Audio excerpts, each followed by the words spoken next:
కాంగ్రెస్ ప్రభుత్వంపై BRS chief మాజీ CM KCR విరుచుకుపడ్డారు. అధికారంలోకి వచ్చిన 4 నెలలకే కాంగ్రెస్ ప్రభుత్వం కుదేలైందని విమర్శించారు. అసెంబ్లీ ఎన్నికల్లో ఇచ్చిన హామీలను కాంగ్రెస్ అమలు చేయలేదని ఫైర్ అయ్యారు. కాంగ్రెస్ వచ్చాక అన్ని మాయమయ్యాయని, 10 ఏళ్ల కిందటి సమస్యలు రాష్ట్రంలో మళ్లీ కనిపిస్తున్నాయన్నారు. దళితులకు 12 లక్షలు ఇస్తామని కాంగ్రెస్ హామీ ఇచ్చింది. అధికారంలోకి వచ్చాక దళిత బంధు పథకాన్ని రద్దు చేసిందని ఆగ్రహం వ్యక్తం చేశారు. 24 గంటలు రెప్పపాటు పోకుండా, మోటార్ కాలకుండా, ట్రాన్స్ఫార్మర్ కాలకుండా ఉండే విధంగా నాణ్యమైన కరెంట్ సరఫరా చేసుకున్నాం. రైతు చనిపోతే, ఒక గుంట భూమి ఉన్న రైతు చనిపోయినా ఆయనకు 5 లక్షల బీమా వారం 10 రోజుల్లో వచ్చేటట్టు ఏర్పాటు చేసుకున్నాం. అదేవిధంగా రైతుల పంట మొత్తం ప్రభుత్వమే కొనుగోలు చేసి నేరుగా వాళ్ళ బ్యాంకులలో రైతు బంధు వచ్చే విధంగా చేసుకున్నాం. అదేవిధంగా ఇట్లాంటి కార్యక్రమాలతోని రైతులలో ఒక ధీమా, ఒక ఆత్మవిశ్వాసం కల్పించగలిగినాం. అంబేద్కర్ గారు, వెనుకబడిన తరగతుల గురించి పోరాటం చేసిన జ్యోతిబా పూలే గారు చూపించిన మార్గంలో గత 70 ఏళ్లలో లేనటువంటి 1100 గురుకుల పాఠశాలలు, వాటన్నిటి జూనియర్ కాలేజీలుగా మార్చుకున్నాం. అవన్నీ కూడా మీ కళ్ళ ముందర ఉన్నాయి. కులము మతం లేకుండా దళితుల కోసం, గిరిజనుల కోసం, ముస్లిం వర్గాల కోసం, పేద వర్గాల కోసం, బలహీన వర్గాల కోసం 1100 రెసిడెన్షియల్ జూనియర్ కళాశాలలు ఈ రాష్ట్రంలో పెట్టుకున్నాం.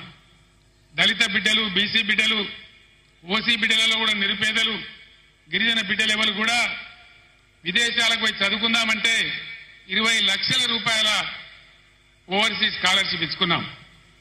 ఈరోజు ఇవన్నీ కూడా మాయమైనాయి. గత 5 నెలల్లో ఒక్క బిడ్డకు కూడా ఓవర్సీస్ స్కాలర్షిప్ ఈ ప్రభుత్వం ఇవ్వడం లేదు.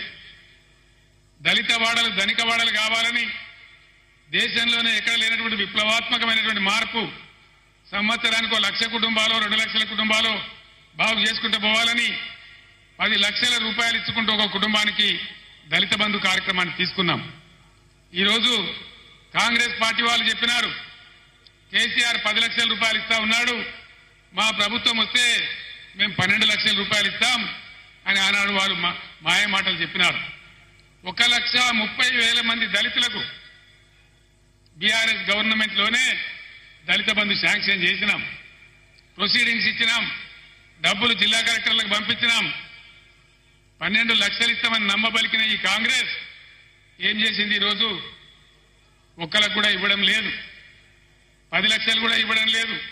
12 లక్షలు కాదు, కలెక్టర్లకు వచ్చినటువంటి డబ్బులు అకౌంట్లన్నీ ఫ్రీజ్ చేసి ప్రభుత్వం వాళ్ళ డబ్బులు వాపసు తీసుకున్నది. నేను ఒక్కటే మాట మీకు మనవి చేస్తా ఉన్నా, దయచేసి దళిత సమాజంలో ఉండే మేధావులు, దళిత యువత మీరు తీవ్రంగా ఆలోచన చేయాలి. మౌనంగా ఉంటే మన సమస్యలు పరిష్కారం కావు. పోరాటం చేయకుండా ఇది రాదు. నేను ప్రభుత్వానికి కూడా హెచ్చరిక చేస్తా ఉన్నా, 1,30,000 మంది దళిత బిడ్డలను నేనే స్వయంగా తోడుకొని వచ్చి సెక్రటరియట్ పక్కన అంబేద్కర్ కాడ దీక్ష బట్టి మీ మెడలు వంచి అవన్నీ కూడా వాళ్ళకి ఇప్పిస్తామని మనవి చేస్తా ఉన్నా. ఇవాళ దళిత బిడ్డలకు నేను మనవి చేస్తా ఉన్నా, మరో ఎలక్షన్ వచ్చింది, పార్లమెంట్ ఎలక్షన్. 5 నెలలు గడిచినాయి.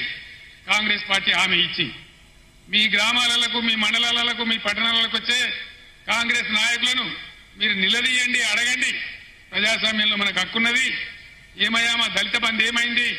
మా ప్రొసీడింగ్స్ ఎందుకు రద్దు చేసిండ్రు?